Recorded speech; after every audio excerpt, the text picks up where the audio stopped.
incroyable! On n'a jamais vu ça, Louis! Ah ben non. On n'a jamais vu ça, Louis!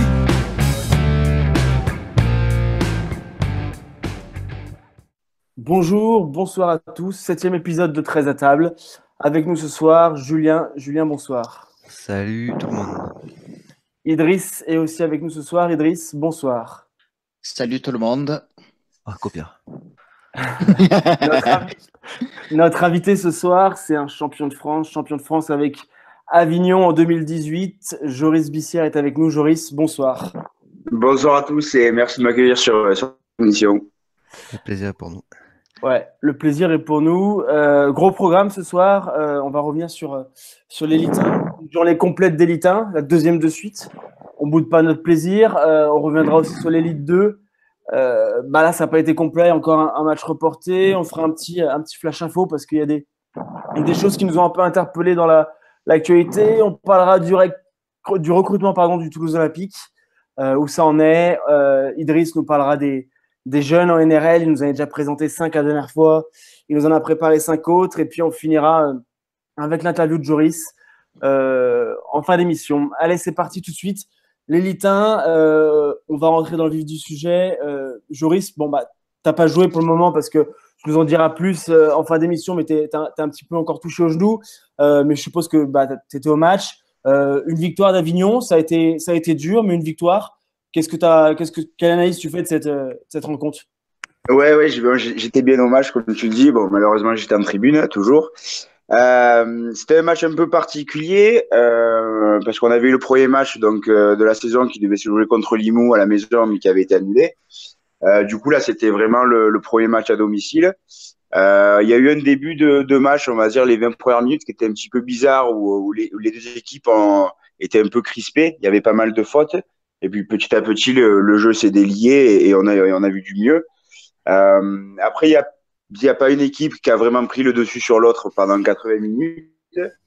Et il se trouvait qu'à la 79e, il y avait Carca qui était devant de 6 points. Et que du coup, c'est Martial Romano qui a réussi à égaliser, on va dire, sur la corne. Parce qu'Olivier Arnaud réussit la transformation derrière. Et du coup, on a pu inaugurer la nouvelle règle cette année des prolongations et du point en or. Pour gagner ce match. Et voilà, c'est ça. Et du coup, après, je suis sur un contre. Après 2 drops ratés de Carca, il y a le jeune de Macedo qui récupère la balle, qui court 50 mètres et qui arrive à la sortir pour Rémi André qui avait bien suivi. Et c'est l'essai qui a libéré tout le monde parce que le match était très crispant et il y avait beaucoup de suspense. Et c'est une victoire qui fait du bien. Ouais, une victoire qui fait du bien. Idriss, un mot aussi quand même sur Carcassonne. On les avait vus accrocheurs contre les Ignans le premier match, largement victorieux de Toulouse. Là, encore une fois, face au champion de France à l'extérieur. Une belle prestation de Carcassonne, malgré tout ce qui s'est passé et malgré l'été compliqué. Il va vraiment falloir compter avec eux cette année. Et sachant qu'en plus, beaucoup de recrues ne sont pas encore là. Oui, les étrangers sont pas encore arrivés. Donc oui, clairement, il faudra compter avec eux, en sachant qu'ils reviennent de très très très très loin. Hein. On le sait, on va pas revenir dessus. Malgré, on va dire, une intersaison qui a été présent rapidement en début de saison et l'équipe va bientôt se renforcer. Donc oui, je pense qu'il faudra vraiment compter avec eux. C'est une équipe qu'il faudra surveiller pour la suite de la saison. Ouais. Donc il y a eu 26-22, je n'ai même pas dit le score, donc c'est 26-22 score final. Donc c'est une première victoire pour Avignon.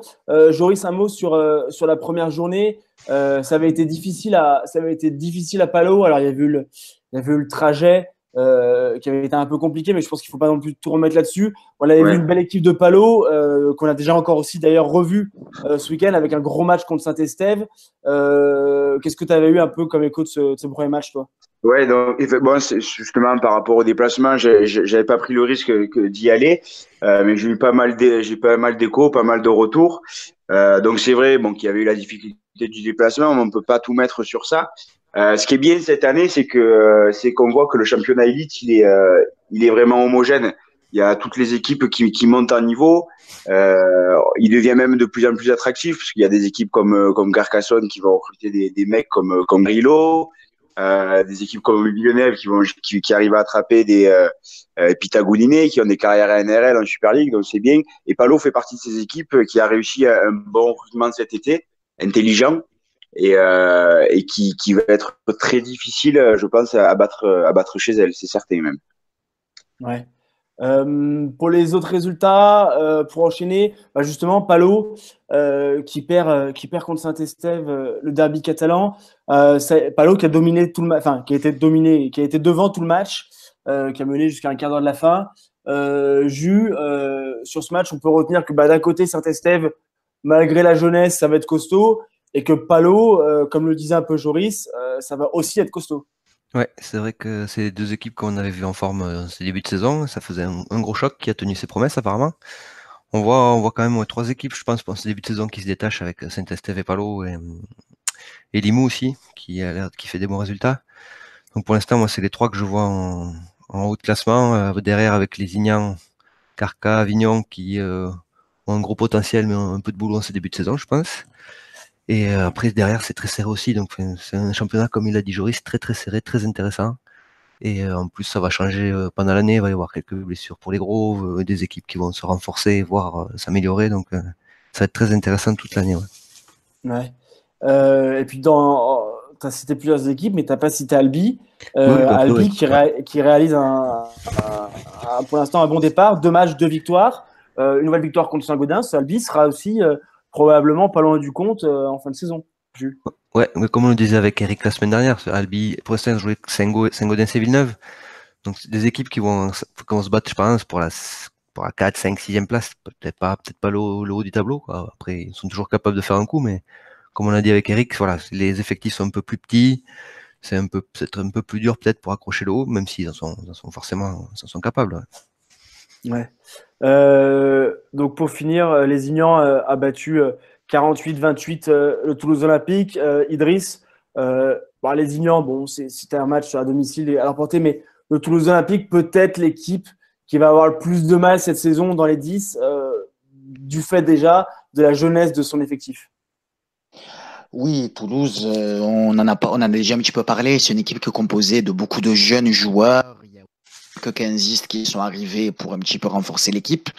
Donc, je pense que la saison va être assez longue du côté de Toulouse, d'un point de vue résultat, mais d'un point de vue sportif. Ça peut être que bénéfique pour tous ces jeunes d'affronter des hommes, on va dire, tous les week-ends et de pouvoir progresser de leur côté afin de viser, pourquoi pas, plus haut à terme. Ouais, c'est ça. Donc Toulouse qui a 48-28 pour les Ignans. Et le dernier match, c'est donc Villeneuve qui a perdu à domicile contre Limoux. Limoux qui l'emporte 24-12 et qui enchaîne avec un deuxième succès. Jules, Limoux, comme tu l'as dit, ça va encore être pas loin. L'année dernière, ils font 2 finales. Cette année, ils sont pas loin du compte, quoi. Ouais, normalement, il y a des chances. Ouais. Et ce qui est impressionnant, c'est qu'ils sont prêts, voilà, d'entrée de jeu, quoi, dès le début de la saison. Ouais, c'est ça. Ils sont prêts d'entrée de jeu et en espérant que ça se finisse un peu mieux que l'année dernière. Joris, pour finir sur les Lilitains, je vais te demander un petit pronostic, me donner le 1-2-3 pour la fin de saison.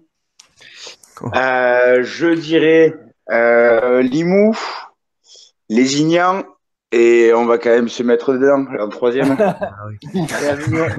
Et Avignon au 3e. On prend note et on verra ça en fin de saison. Donc à noter qu'il y aura la 4e journée d'élite 1 ce week-end, avec notamment un match entre Carcassonne et Saint-Estève qui va être intéressant. Avignon qui reçoit aussi les Ignans. Ça va être un joli match.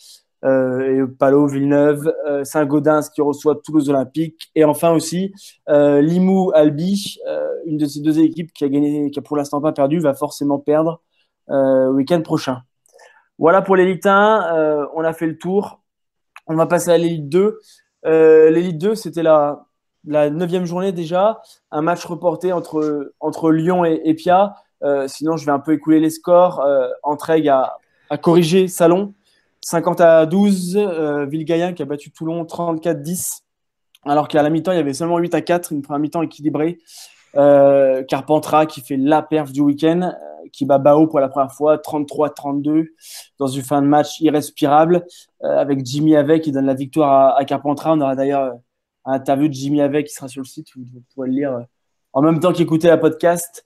Ferrals qui bat pour la première fois de son histoire Villefranche, 29-10. et l'Escure qui bat Villeneuve-Minervois 36-12.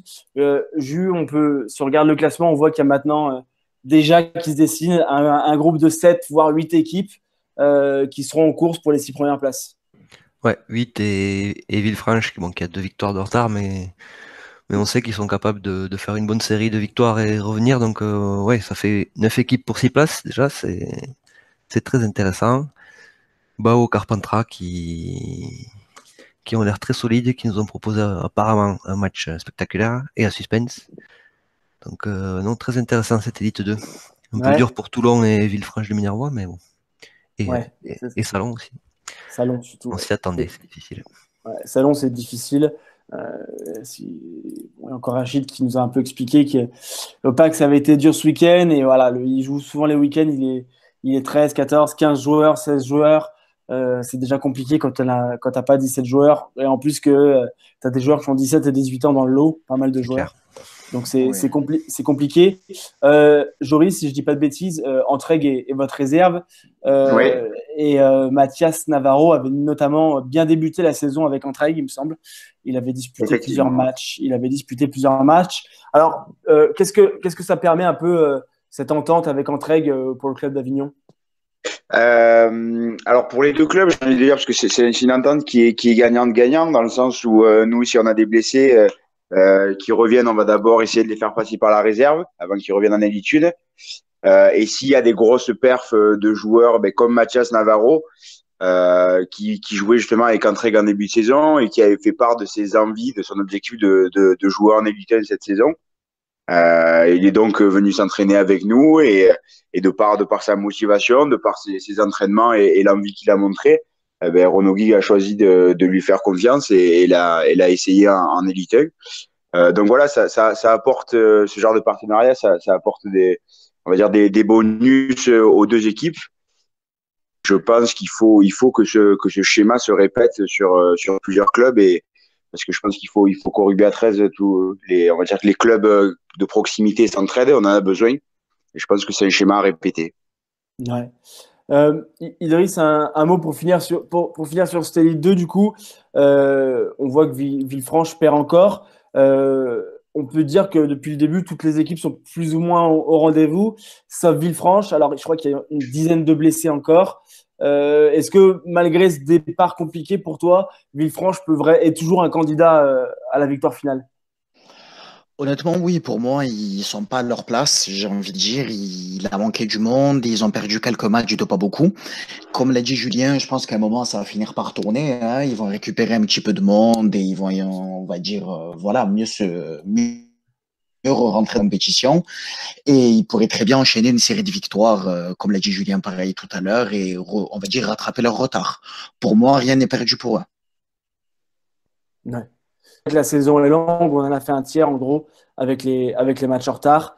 Et puis je donnerai un petit mot pour finir. Même si c'est difficile pour Toulon, Mathis Samaï a encore mis un doublé et il est en tête du classement des meilleurs marqueurs d'essais avec 12 essais en seulement 7 ou 8 matchs, je crois. Donc voilà, bravo Mathis et à mon avis, ces performances ne vont pas rester inaperçues. Donnez-lui la balle. Donnez-lui la balle. Ouais, c'est ça, donner la balle, parce que là, Toulon, ils ont fait une bonne mi-temps, Toulon, apparemment. Il y a 8-4 pour Villegayen, qui en deuxième mi-temps, c'était plus compliqué. Mais c'est vrai que pour une équipe qui est, entre guillemets, pas très bien classée pour l'instant, a réussi à marquer 12 essais en si peu de matchs. Oui, par un ailier en plus, ça veut dire qu'ils sont capables de produire du jeu, d'amener la balle sur les ailes, donc c'est intéressant. Ouais, c'est intéressant. C'est intéressant pour l'équipe et c'est intéressant aussi pour Mathis qui brille pour sa première saison en Élite 2. Je ne sais plus quel âge il a, mais il n'est pas bien vu, il aura 21 ou 22 ans. Donc c'est vrai que il est en 98, il me semble, oui, donc il a 20 ans. 20 ans même, voilà. Bon, il ne m'en voudra pas de m'être trompé sur son âge. On va enchaîner avec le Flash Info. Alors je voulais revenir sur deux infos qui ont marqué un peu la journée, le week-end, ces derniers jours en tout cas.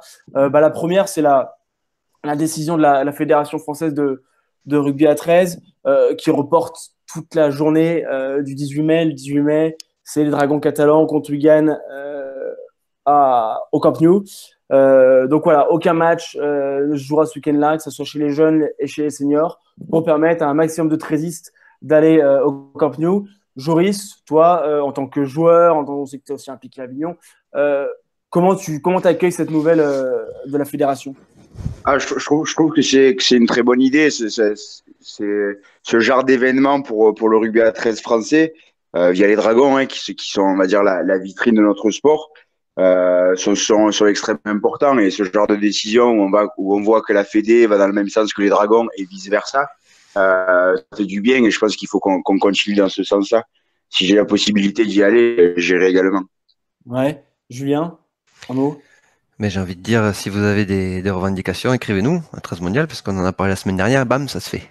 Donc, merci. Non, non, oui, forcément, bonne idée. C'est d'abord les trésistes qui vont remplir le stade, donc c'est quand même une bonne idée. Tout le monde va être content d'aller à Barcelone. Pour aller en Espagne pour autre chose que le voyage de fin d'année, ça changera. Ouais. Bon, Idriss, toi, t'hésitais t'hésites toujours, je crois d'ailleurs, à y aller, toi, le Marseillais, est-ce que tu vas aller jusqu'à Barcelone? Oui, j'hésite encore, on va dire, mais je pense que oui, c'est possible que je fasse le déplacement. Sinon, pour en revenir à la décision de la Fédé, oui, c'est classe, hein, c'est très bien de leur part. Maintenant, il faut espérer qu'il y a de personnes qui se mobilisent et qu'il y ait une bonne influence à Barcelone. Ouais. Et puis c'est vrai qu'on va une décision des Dragons, de la Fédé qui va dans le même sens. On va pas s'en plaindre. C'est vrai qu'il y a eu quelques Oui, il y a eu heures, quelques quelques mois, frictions, on va dire. quelques frictions. Donc on est content de voir qu'ils arrivent sur certaines choses à aller dans le même sens. À Et trouver un parce que terrain d'entente, oui. voilà, parce que c'est bénéfique pour tout le monde et comme disait Joris, pour le sport, le rugby à 13. Donc pourvu que ça dure, pourvu que ça dure. Ça c'était dans le flash info la bonne nouvelle, la mauvaise. C'est qu'on a publié aujourd'hui un article par rapport à ce qui se passe en Grèce au niveau du rugby à 13. Alors, il y aura plus d'informations dans la semaine sur 13 mondial, un interview du président de la fédération de rugby à 13 grec. Pour vous résumer l'histoire, aujourd'hui, le rugby à 13 en Grèce est presque interdit. On doit se cacher pour jouer au rugby à 13. Les matchs sont joués secrètement. Pour une histoire de guéguerre entre l'ancienne fédération et la nouvelle fédération.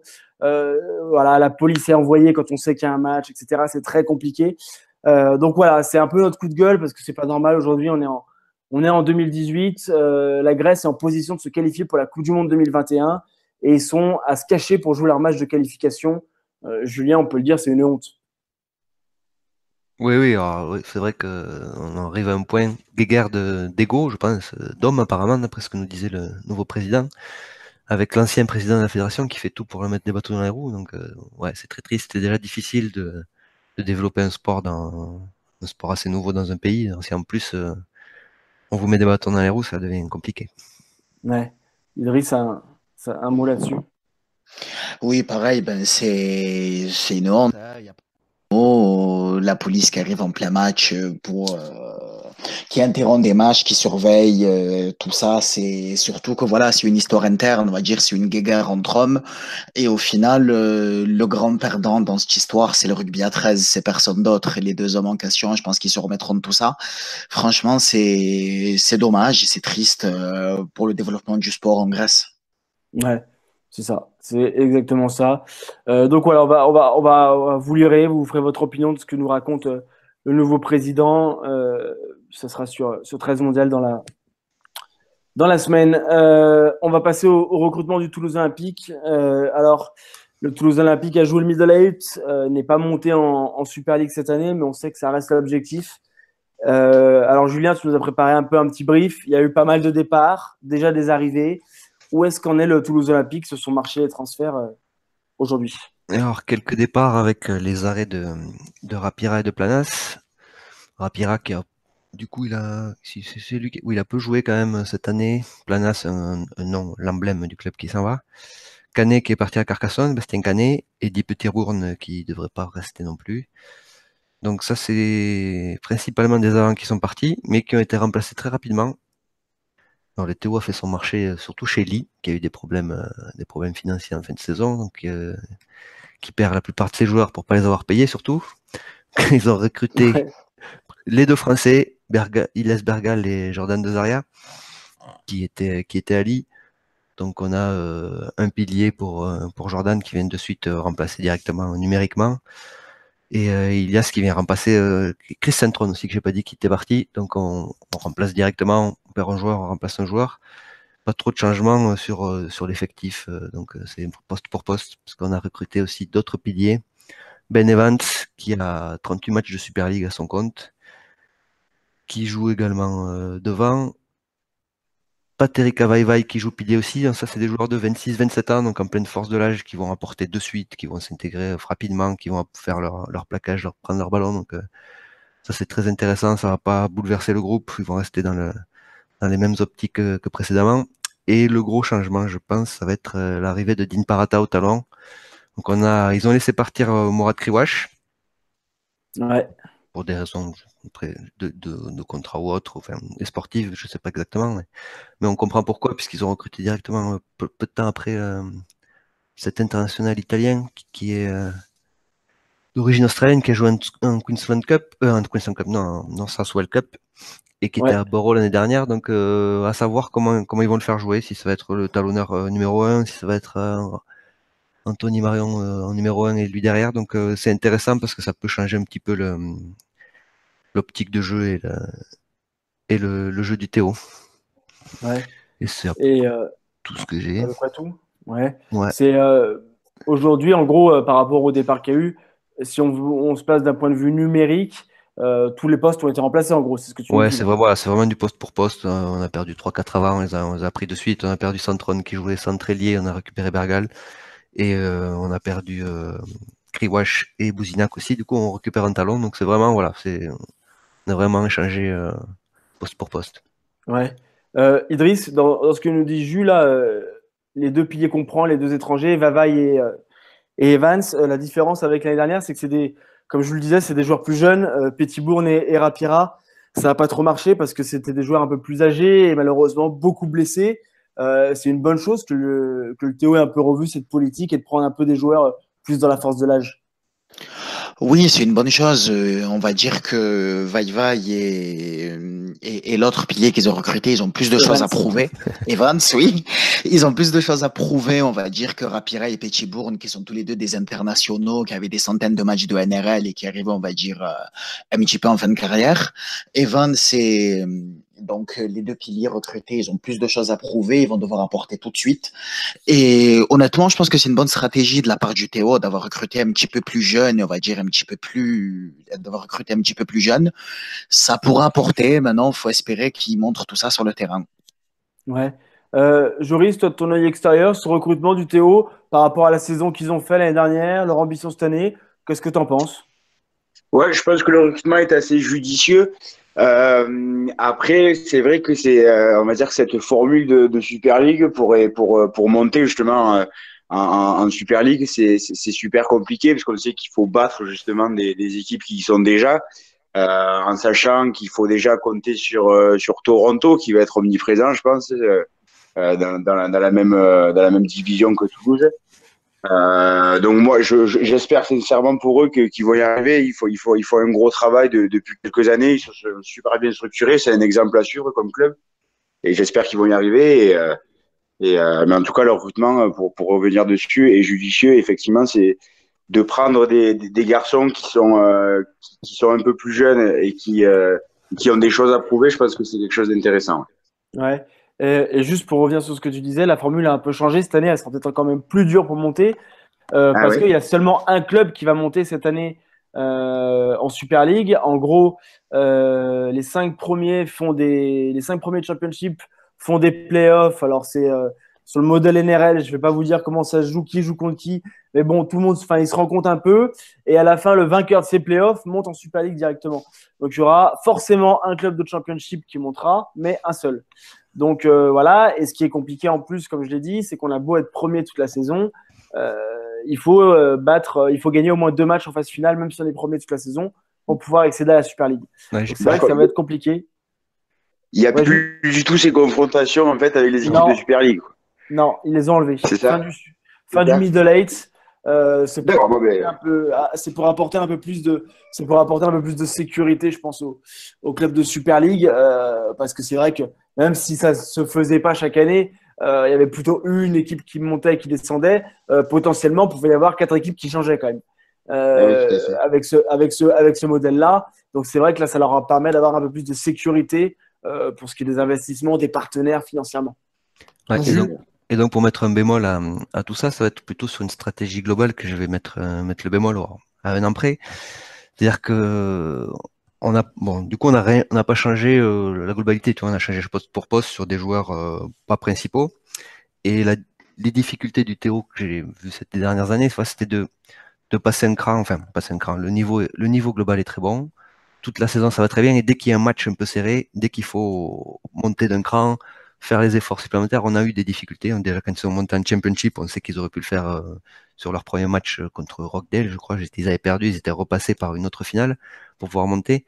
Et l'année dernière, dans ce middle eight, il y avait la place pour passer. Il y a eu des matchs serrés, donc peut-être des erreurs d'arbitrage ou pas, mais il y a un moment où on attend du Théo que voilà, un joueur, 2 joueurs, ou dans la globalité, ça monte d'un cran, qu'il y ait une explosion, un truc en plus, et qu'on n'a pas. Donc après, je sais pas, je sais que le travail j'ai perdu son nom, l'entraîneur, Sylvain Oulès, Sylvain Oulès. voilà, Sylvain le Oulès, super travail qu'il a fait depuis des années, c'est formidable. On sait comment le club est familial, que tout le monde s'entend bien, tous les ans, les mecs re-signent, alors qu'ils doivent être demandés par d'autres clubs, tu vois. Donc on sait qu'à Toulouse, il y a cet esprit. Et peut-être, justement, le défaut de cette qualité, ce serait qu'au moment donné où c'est dur, il manque un gars, une tête de con, voilà, ou deux qui disent bon, donnez-moi la balle, c'est moi qui vais faire la différence. Et on a besoin de gars comme ça des fois dans des moments un peu décisifs qui manquent peut-être au Théo. Donc moi j'espère qu'ils vont y arriver, il n'y a pas de souci.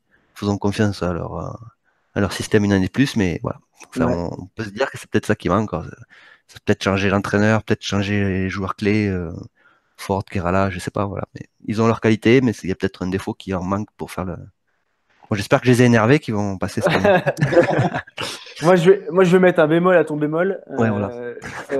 Parce que c'est comme ça. Alors, c'est vrai qu'il y a des matchs où Toronto, tu l'as dit, l'arbitrage, mais bon, c'est un match aussi que tu peux gagner. Je pense Eh qu'il y a oui, la place de gagner sans dire l'arbitre ou pas l'arbitre. Je pense qu'il y a la place de gagner. Après aussi, moi, ce que j'ai vu sur 2 matchs du Middle Eight contre Leeds et contre Salford, c'est des équipes qui avaient des gros packs. Et justement, l'année dernière, il n'y avait pas Rapira, il n'y avait pas Petitbon pour Middle Eight.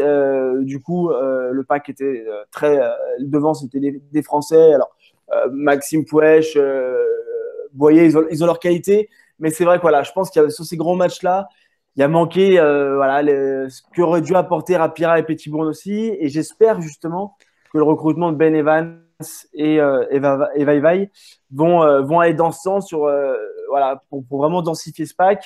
Et voilà, contre Salford et contre Leeds, j'ai vraiment vu que voilà, quand c'est ouais. devant, ça manquait quoi. Devant, il manquait quelque chose. Et voilà.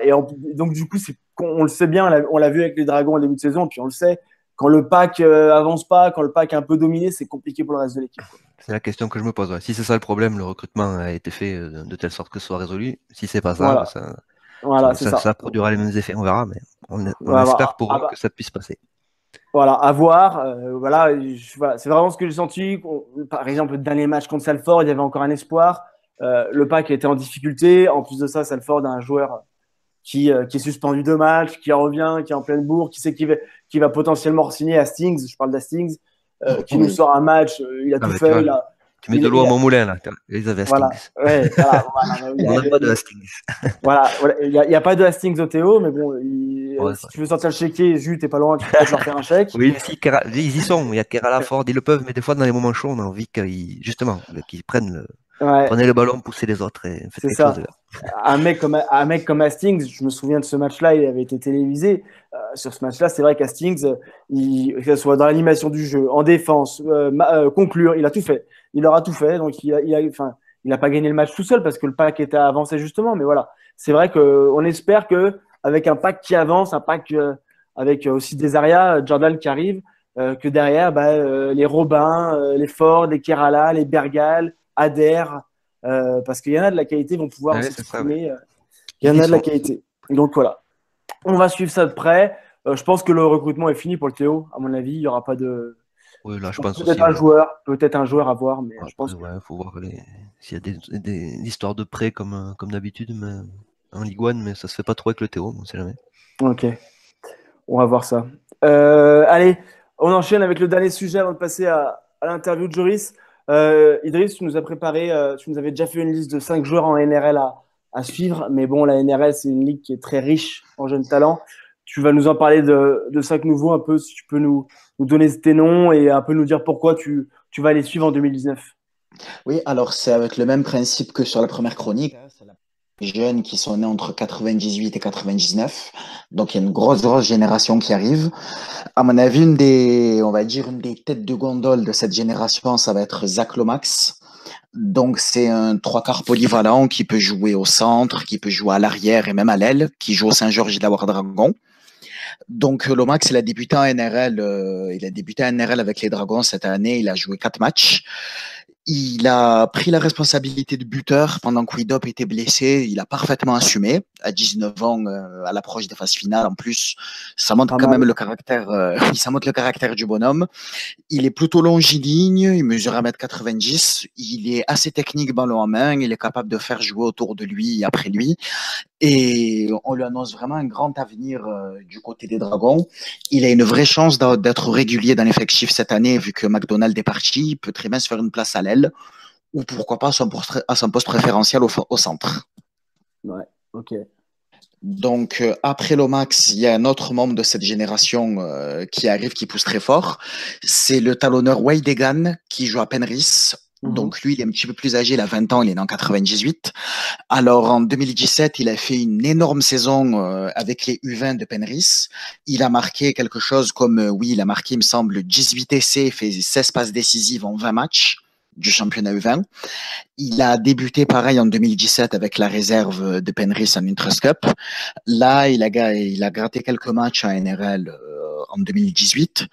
C'est un talonneur qui, voilà, il est capable de tout faire. Hein. 18 essais, 16 passes décisives, ça parle pour soi. En attaque, il est présent. N'oublie pas de faire le boulot aussi en défense parce qu'il tournait quand même à 34 plaquages par match en U20. Donc ça, c'est un talonneur qui a l'air d'être assez complet. J'espère vraiment qu'il aura sa chance à Penrith au talon et il peut l'avoir en plus sa chance. S'il l'a, je pense qu'on entendra beaucoup parler de lui. Il a l'air d'avoir un très gros potentiel. Okay. Ensuite, toujours du côté de Penrith, c'est un autre joueur c'est un arrière cette fois-ci qui s'appelle Caleb Ekins. Lui aussi, il a 20 ans. Donc, il a fait une assez bonne saison, pareil, en équipe de jeunes. Il a eu droit à un match à NRL cette année. C'était lors de la 18e journée, il me semble, face à Cronulla. Et quel match, hein, il a parcouru 303 mètres, ballon à main. Et en 27 courses, hein, donc il était pratiquement à 10 mètres par portée. C'est un arrière qui est très rapide, qui est un excellent relanceur. Ça va être compliqué de se faire une place à son poste à Penrith cette année avec Dylan Edwards qui va revenir de blessure, plus Dalin Watele-Zelezniak qui est en train de s'affirmer vraiment à ce poste-là à l'arrière, même si on l'a plutôt découvert à l'aile. Mais il pourra peut-être gratter quelques matchs et essayer de montrer ce qu'il sait faire. Même si pour lui, à mon avis, c'est pour lui que ça va être le plus compliqué. Ok. Alors, comme autre joueur à suivre, cette fois-ci, c'est un demi. On part du côté du Queens. Il joue à Brisbane. Il s'appelle Sean O'Sullivan. Pareil, il a 20 ans. Il est dans 98. Donc, lui, c'est un demi, on va dire, plutôt old school, qui fait plutôt jouer autour de lui, qui fait plutôt jouer autour de lui. Pas le plus grand des coureurs, mais c'est aussi, voilà, il sait sublimer le jeu de son équipe et sublimer ses partenaires. Ouais. Cette année, il a joué en Intrust Cup avec la réserve des Roosters au Wyong Roos, parce qu'il était au Roosters avant de signer à Brisbane. Il a signé à Brisbane pour cette année. Donc, au Wyong Roos, il a été très très bon. Il a été capable de réaliser 5 passes décisives en un seul match. Donc, faire jouer les autres, comme expliqué tout à l'heure, il sait faire. Pour avoir, on va dire, poursuivre pas mal de sites australiens, il est réclamé à corps et à cri par les fans des Broncos.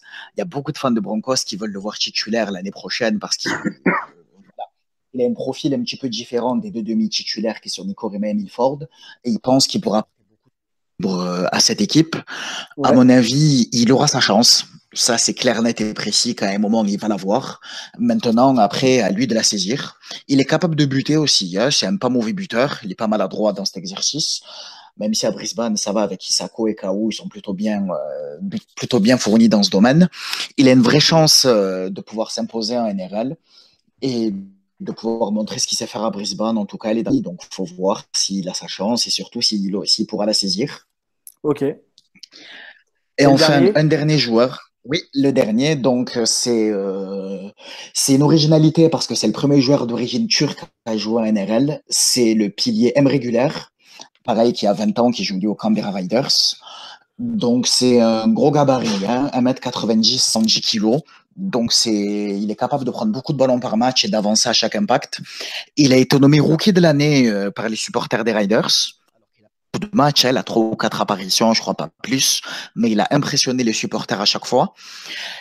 Il y a eu des départs au niveau du paquet d'avant chez les Riders, notamment Junior Paolo qui est reparti à Parramatta. Donc je pense qu'il fera partie il sera très régulièrement dans les G7 cette année à NRL et qu'il faudra le suivre avec attention de ce côté-là, du côté de Canberra.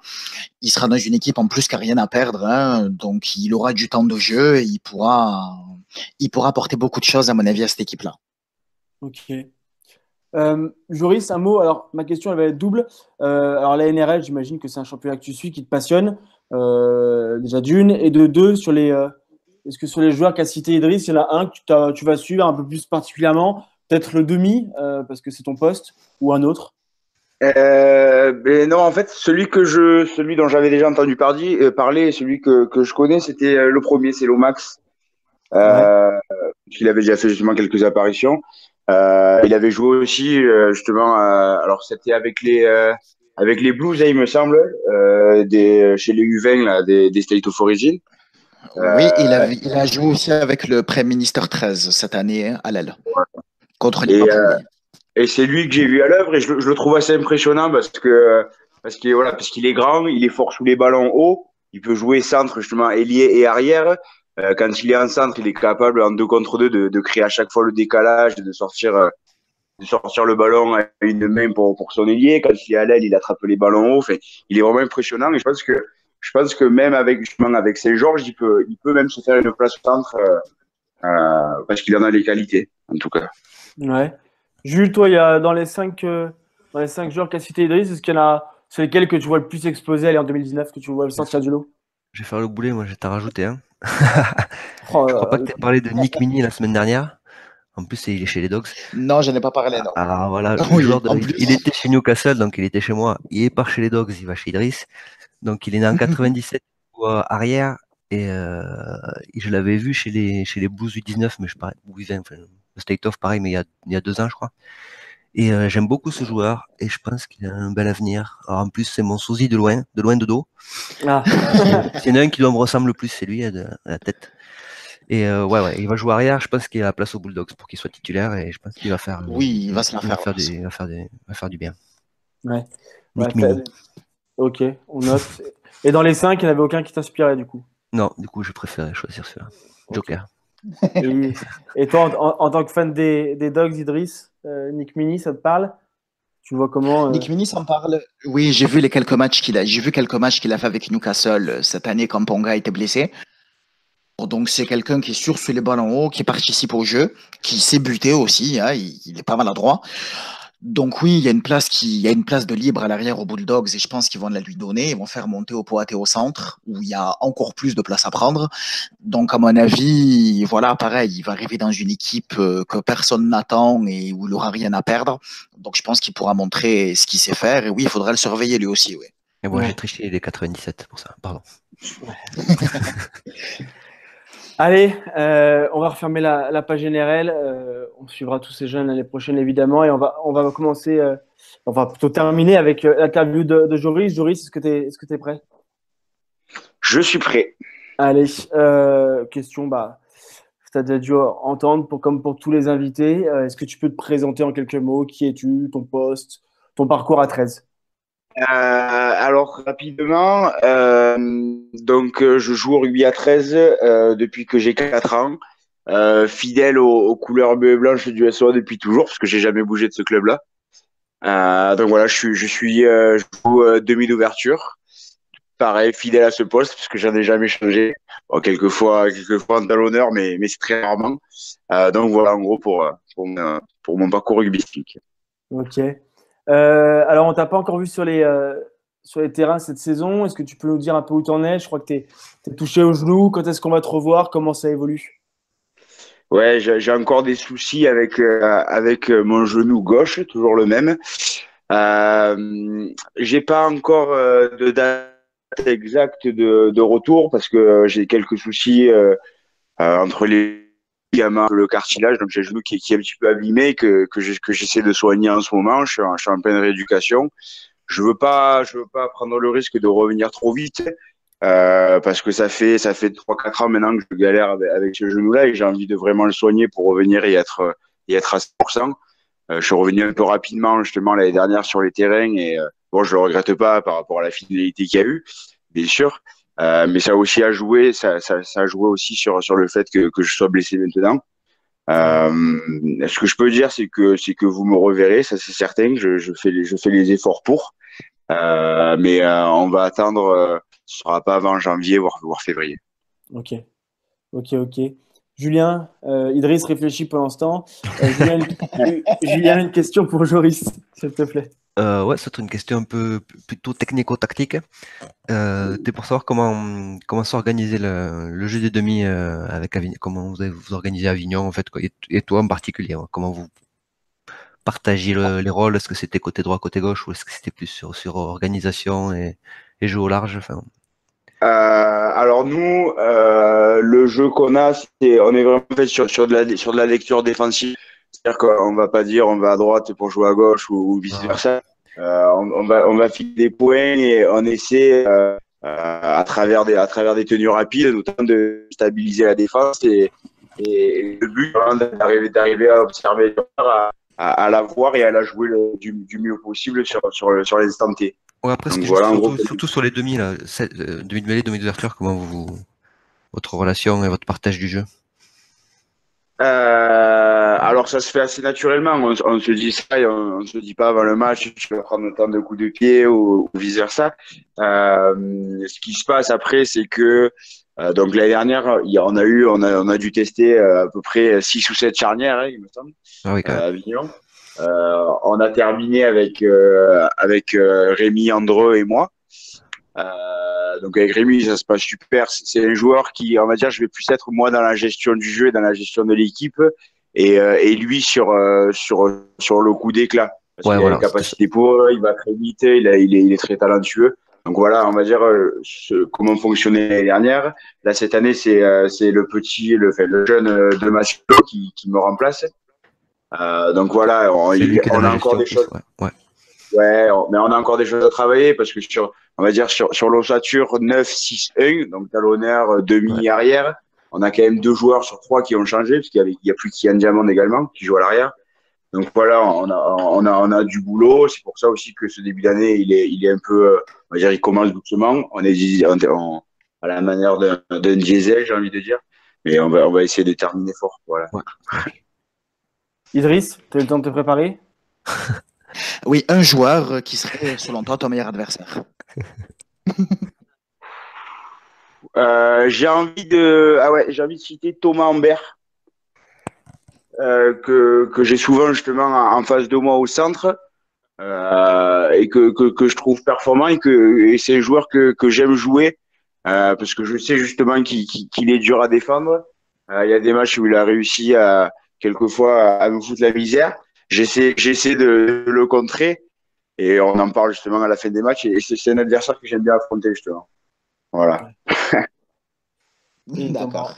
Thomas Ambert qui fait d'ailleurs partie des cadres qui sont restés à Saint-Estèphe parce que beaucoup sont partis, mais tu devrais encore le rencontrer cette saison, normalement. Moi, ma question ensuite, Joris, c'était de savoir maintenant, champion de France, ça fait quelques mois. Avec un peu de recul, bah voilà, qu'est-ce que ça fait de te dire que tu es champion de France pour la première fois avec le club en plus, ton club de toujours. Voilà, avec du recul, qu'est-ce que ça représente pour toi? Moi, ça représente vraiment, vraiment beaucoup, parce que comme tu le disais, c'est mon club de cœur. Donc ça me fait vraiment plaisir en fait de faire partie de cette équipe qui sera, on va dire, à jamais les premiers, hein, comme on dit chez nous avec l'OM, à jamais les premiers champions de France avec Avignon. C'était pour Idriss, c'était une dédicace. Marseille. Sinon, ouais, après, ce qui est bien, c'est qu'on voit vraiment qu'il y a des retombées positives pour le club dans la globalité. C'est-à-dire qu'on voit on a fait une soirée des champions où les gens étaient super investis, il y avait énormément de personnes. On sent qu'il y a un enthousiasme à ça et j'espère que ça va continuer et qu'il va y avoir de plus en plus de monde dans le stade. Ouais. Après ce titre de champion de France, il y a eu quelques départs et il y a pas mal de jeunes qui étaient déjà au club et qui s'imposent ou qui sont arrivés. Je pense à Clément Nicosia. C'est une vraie politique du club de donner sa chance aux jeunes et de former des joueurs au plus haut niveau. Ouais, c'est vraiment une politique qui est souhaitée et d'ailleurs je pense que le SOA est dans le monde trésiste, en tout cas en France, dans le monde, on va dire dans le pays trésiste, est reconnu pour ça, pour sa formation. C'est vraiment un objectif qui est fixé donc on va dire par la présidence et qui est mis en place par Ligue. Euh, dès qu'on a la possibilité de pouvoir donner la chance à un jeune joueur, on le fait et je pense que ça paye là cette année. Par rapport, je reviens sur le titre. Il y a plus de 90% de l'équipe d'Avignon qui est championne, qui a été formée au club. Donc ça montre un petit peu l'efficacité de la formation. Donc voilà, je pense qu'il faut continuer sur cette politique-là et continuer à former nos jeunes du mieux possible, notamment à l'intermédiaire du centre de formation dont on dispose et des structures qu'on a. Ouais. Et, euh, et du coup, sur le développement du club, tu as dit qu'il y avait que ce titre apportait forcément des choses. On sait que tu es beaucoup impliqué dans ce club. Aujourd'hui, par rapport un peu au plan de marche qu'a le club du SOA, où est-ce que vous en êtes? Est-ce que au niveau du budget, au niveau des partenaires, est-ce que le club se développe comme vous le souhaitez, en tout cas? Exactement. Mais si vous remarquez par rapport à l'effectif, on a fait le choix cette année de partir sur un étranger de moins. L'objectif étant de pouvoir dégager un budget qui soit alloué justement au développement du club. Nous, actuellement, l'objectif, il est de se professionnaliser. On va pas parler ou de Super League ou de championnat professionnel français, selon l'évolution de la fédération.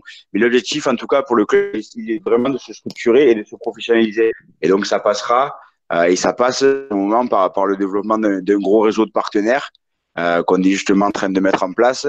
Et on a la chance depuis un an maintenant d'être au Parc des Sports, des structures qui sont plus adéquates et d'avoir la possibilité de proposer à nos partenaires des prestations de communication et commerciale qui soient vraiment qui est vraiment des retombées positives pour ces entreprises-là.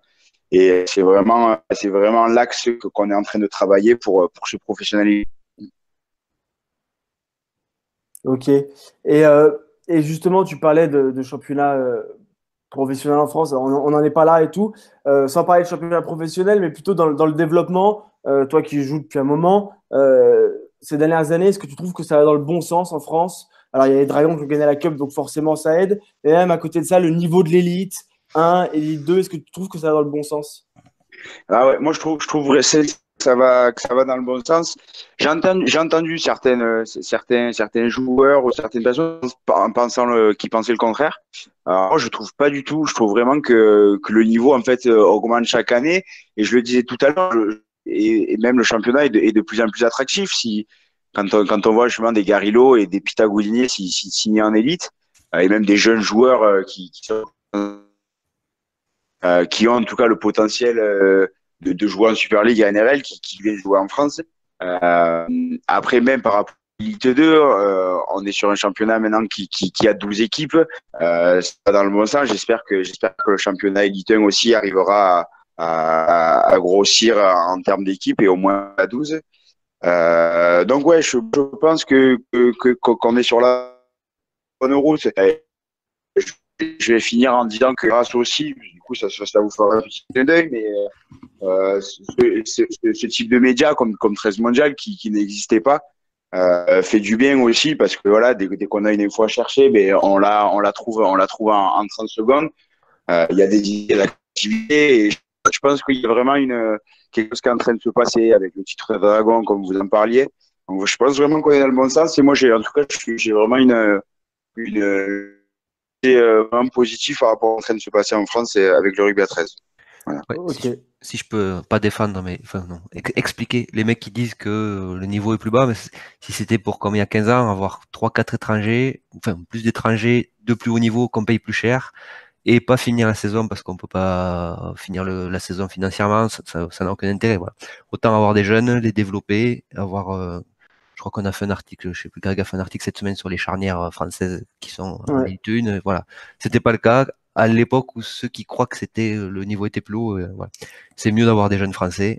Si le niveau, on s'en fiche, on va pas jouer, enfin, on peut pas comparer les époques, mais voilà, c'est pas le problème. C'est mieux d'avoir plein de jeunes Français qui se développent et le niveau est bon, le championnat est intéressant, c'est le principal. C'est vrai. C'est Greg qui a fait ça.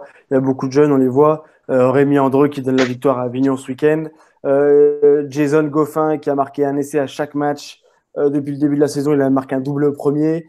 Romain Franco qui a mis un triplé avec Saint-Estève. Joris Bissière qui est pas bien vieux, tout ça. un petit peu plus, mais qui est là, oui. Et plein d'autres. Et j'en oublie plein à citer. Mais voilà, il y a beaucoup de jeunes. Les deux centres d'Albi ce week-end, je crois qu'ils avaient à peine 17 ans. Qui étaient sur le terrain, Clément Taillade et Hugo Lescouzer. Donc voilà, il y a beaucoup de jeunes et c'est une bonne chose, je pense, Ouais, c'est pour super. le championnat et le 13 français. Donc on est content. Joris, on arrive à la fin. On termine avec la question à la con. La question à la con, est-ce que tu es prêt, Joris? Ah oui, j'aime ce genre de questions. Ok, Joris, concentre-toi. Selon toi, est-ce qu'il faut mieux être champion de France de rugby à 13, sport peu médiatisé, ou vice-champion de France de Ligue 1 avec l'OM derrière le PSG? Ah non, mais jamais derrière le PSG, alors jamais derrière. Moi, je préfère être champion de France en Ligue 1 devant le PSG. Voilà, pour répondre à la question. Ouais, mais ça, malheureusement, je suis pas Non. supporter de l'OM. Je suis pas supporter de l'OM, mais je crois c'est pas près d'arriver.